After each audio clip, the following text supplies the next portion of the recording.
guys, I have a rule. When you brag about your softball career post-college or high school or JUCO, we're probably out. All right? Probably not going to be a lot going on between the two of us. No, dog. All right? Just wanted to let that, just wanted to share that with our wonderful, beautiful people and our listeners. The Out of Bounds Show, agup.com, text line 601-885-3776. We are the Out of Bounds Show. This is ESPN 105.9 The Zone. I am your host, Bo Bounds. Show took a little bit of a turn this week as Pete Rose passed away and Chris Christopherson.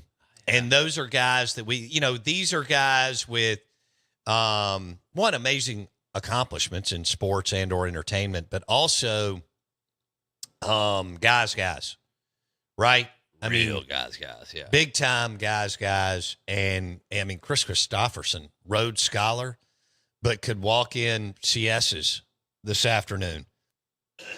Order a Budweiser and a chili cheeseburger.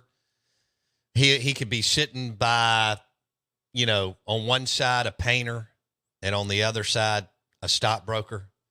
Never miss a beat. Right? And, of course, Pete was blue-collar manufacturing Americana. Industrial age, all that. People, and I know there's still a lot of that, but there's this segment that's been created that isn't, and both are great, but, I mean, he was very lunch pail, 8 to 5 guy who was going to work at General Electric and coming home and a wonderful person and providing for his family and trying to give his kids something better. And the only thing he wanted was to listen to the Cincinnati Reds. I mean, and to wet a hook on the weekend, which is a beautiful thing. You think he ever rolled his sleeves up and got into a tussle? Absolute. Well, first of all, Pete Rose got into plenty, but yes, this guy that I just described, that loved Pete Rose starting in the 60s, and that's what got him. I mean, you have to remember, man, sports and music, food, get-togethers, those are what get people to the next day and to the next week as they're doing what they have to do to get where they want to go to provide for their family. And Pete Rose was, Americana, some meat on the grill, a casserole, a cold beer, a cold Budweiser in 1970, watching the Cincinnati Reds come of age. And that's wonderful. Or when you got to wet a hook with your friend, when you weren't working all the time at the manufacturing plant, you broke down the Reds. That's why sports is so.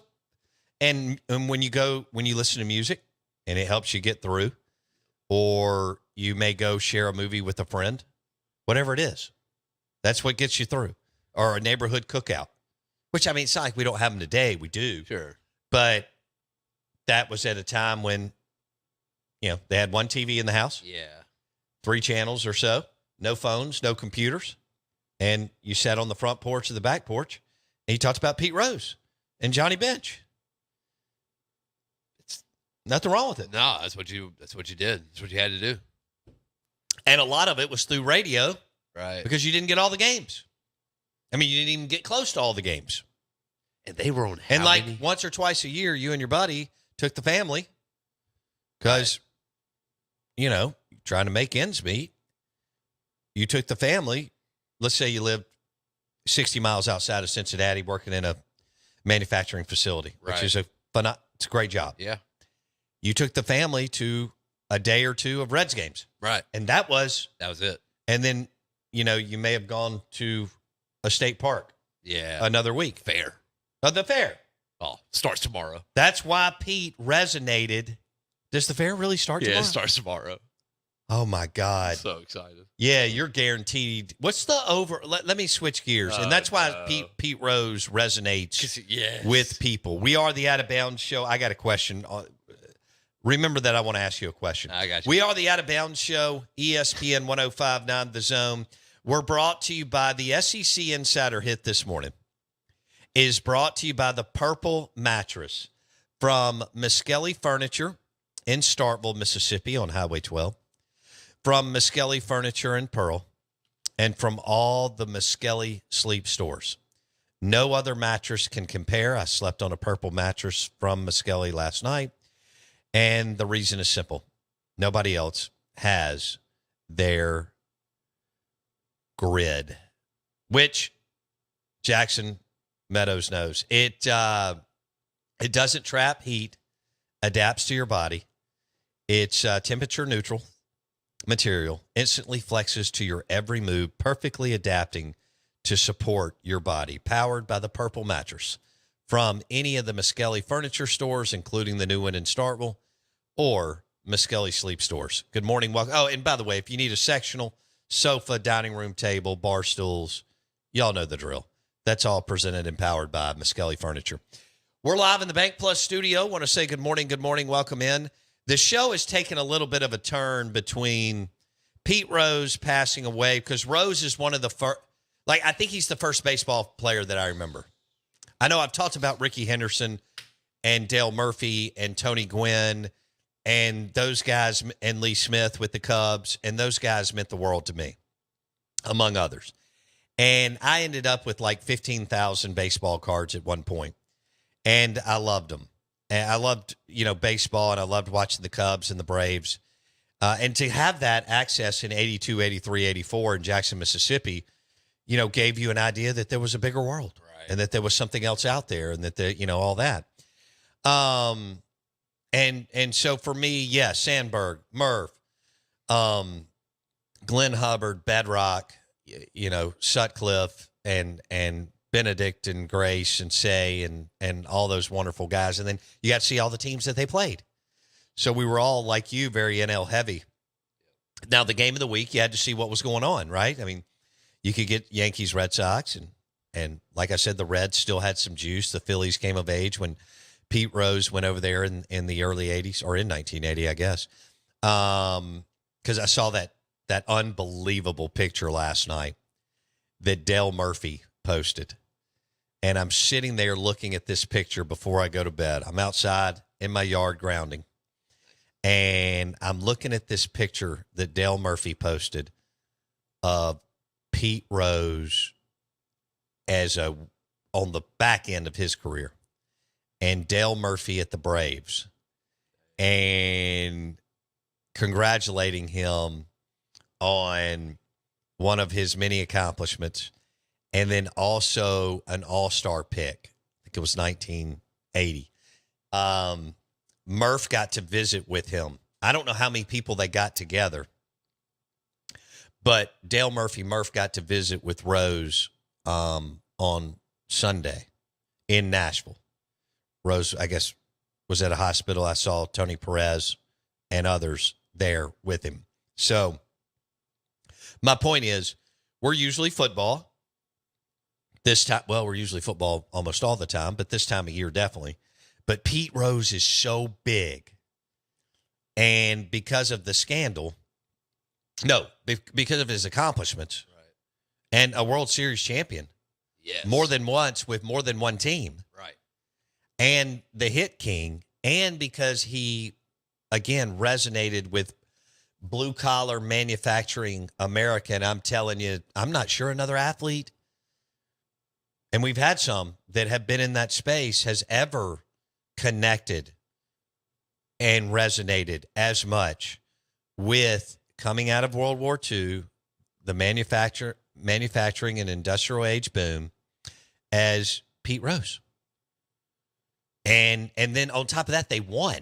I mean, it wasn't just that he was awesome. right. They won. Y'all know that with the big red machine. And then he went to the Phillies and won a World Series, because we played that interview with Larry Boa when we had Boa on earlier this year. And then I think Chris Christopherson was the same way. Dude just wore he just looked cool. Threw on some boots, some jeans, untucked shirt, way before it became like trendy again 15 years ago. Right. And he was just Chris Christopherson, but he was a Rhodes Scholar, attended the University of Oxford. It's crazy. Where he excelled at boxing and rugby. He attained the rank of captain in the United States Army. Dang. He completed Ranger School. Was also a helicopter pilot. Sheesh. He moved to Nashville in 1965 and started sweeping the floors at Columbia Recording Studios. We're all familiar with Columbia. No way. Okay, he met June Carter. Who was June Carter married to? Marty Stewart. Where's Marty Stewart from? Philadelphia, Mississippi. Why does Marty know all the highwaymen and everybody else? Because he joined up with Johnny Cash as a teenager, but he met June Carter there, and he gave her a tape of him singing. She gave it to her dad, Johnny Cash, but he just put it with a bunch of others. After not hearing anything for a couple weeks, Chris Christopherson landed a helicopter on Johnny's property, finally getting his attention, which launched Chris Christopherson's musical career. No way. Willie Nelson, Waylon Jennings, Johnny Cash, and Chris all formed the Highwaymen in 1985. That's wild. In addition to his unbelievable music career, he was also a prolific actor. He's a Renaissance man, appearing in over 100 TV shows and films. He was awarded with the Country Music Lifetime Achievement Award, the Grammy Lifetime Achievement Award, and was inducted into the Country Music Hall of Fame in 2004. So that's why the show's kind of pivoted this week, because these guys, very Americana. And again, and by the way, they resonated with the same generation. Again, it was the man who came home after 8 to 10, 12-hour shift at the manufacturing facility who wanted to listen to Chris Christopherson play music, have an ice-cold Budweiser with his friend across the street who came on home from his manufacturing facility. And, they were lucky enough to buy a house after probably serving in the armed forces. And they threw some bologna on the grill or pork chops, and they talked about Cincinnati Reds or Chris Christopherson or whatever. That's the deal, and that's what's powerful, and that's what's beautiful. Sports, music, food. We're leaving what do we do? One thing out. What? Unfortunately, one more passing over the weekend. Hakeem, the dream. Oh, a lot. No, Dikembe. Mutombo. Yeah, you ruined that. Yeah. Sorry. Dikembe. Yeah, Dikembe. But he played at Georgetown and so on. But a little bit different deal here that we're talking about as far as generational guys and accomplishments. Although I hate that he passed away, and I very much remember him at Georgetown following Patrick Ewing and Alonzo Mourning. That trio, I mean, they just had big men and dominant big men at the collegiate level. That was George. They all went to Georgetown? They did. Wait, say that again? So Ewing went to Georgetown. Zoe went to, remember, I wrote Zoe in high school. I wasn't in high school. I was in 6th or 7th grade because Billy Owen and Alonzo Mourning were the number 1 and number 2 players in the country, and one went to Syracuse and one went to Georgetown. I remember talking about you writing that, right, which is dope. It makes me awesome. Well, yeah, I mean, other kids weren't doing that. No, right? No, absolutely not. Yeah, they were picking their nose watching Flintstones. I was getting cool autographs. It's probably another one of the many reasons why I'm doing this show today. Absolutely is. Wait, remember I wrote Chris Jackson. Yeah, also, and got his autograph. Who do you think dialing back to that? Who was like one of the biggest people you wrote to? Well, I didn't write to pro players. Smart. So, I mean, hindsight, I should have. Yeah. That was back when you would get pretty much anything you requested. Yeah. I mean, they would, whoever was in the front office or whatever. Oh, okay. Yeah. It was a different world. So the money and the, I mean, my God, we've got, So it's just a different world where people would actually go to the player and you'd get I think you could have, my point is this. I think you could have written the Oakland A's in 1982. Sure. And received Ricky Henderson's autograph. Hindsight, I should have. You could have written the Chicago Cubs. Really? And received, Sandberg, Lee Smith, and Rick Sutcliffe's autograph. You could have written the Atlanta Braves, and Dale, eventually a media person, like eventually, would have gotten a Dale Murphy, gotten the autograph, and mailed it to you. Really? Yes. Never today.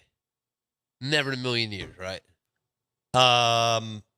No, because that's not how it works. Yeah. No. That'd be pretty crazy. Yeah. So just mail it in and boom. Should have mailed it. Oh, Nick wrote the Dodgers in '88 and got a signed photo of Tommy Lasorda. There's no way. And Steve Sachs. No way. Remember when Steve Sachs had the yips? Oh, the yips. Do you remember that? You don't. You weren't alive. Nope. So Steve Sachs played second base for the Dodgers, and I still don't understand how he couldn't throw it to first base. But he could at one point. Yeah, I mean, he obviously was able to make it up through the minor leagues. Yeah.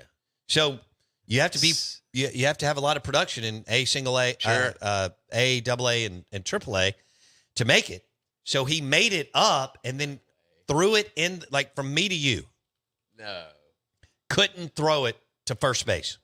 So, I mean, like the yips. Like he had the. And look, if he would have been playing this day and age, or in the last 10 years, really the last, 5-10 years, I mean, crucified. Because back then it was just, you could watch whatever it is, WKCBI. Nice. Of Dodgers highlights, okay? But, SportsCenter was not rolling quite at that point like it was 7-8 years after his yips. Right. With Dan Patrick and Olbermann and all those guys. This all stemmed from whether or not Rob Dibble drinks wine. Because Rob Dibble's the guy that you see at Martin's downtown this afternoon who wants to smash an ice cold Budweiser and talk about war stories. And we were discussing whether or not Rob Dibble drinks wine, and we don't see it. But now Cigar Aficionado has done several articles as of recently, like they featured LeBron and Steph and all these guys because, so many people are getting into vino that didn't before. I mean, look, man, if you played for the Cowboys in the 70s, you drank cold beer. Right? D.D. Lewis. Or Mean Joe Green. Right? Did Rob Dibble get fired for he may have gotten fired for having a beverage while he was coaching. While he was coaching? Yeah, high school team. Really? If this is factual, which I'm about to verify, he's already in my Hall of Fame because of the slider. It'd embarrass you. It was.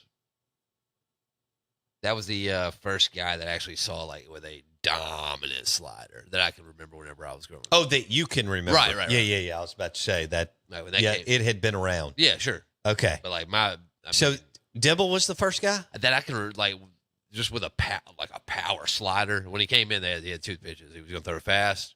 It was a fastball or slider, your choice. Okay. And it wasn't.